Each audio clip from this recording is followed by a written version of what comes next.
In this video, I'm going to show you how to fix post unavailable in Instagram.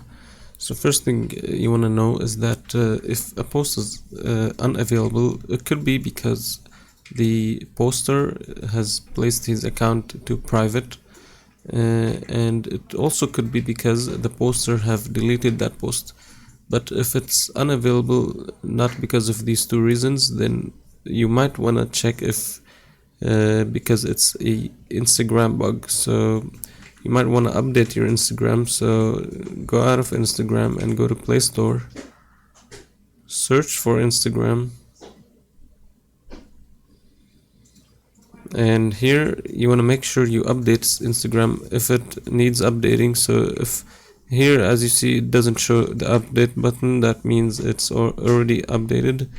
That means your issue doesn't have to do with the update.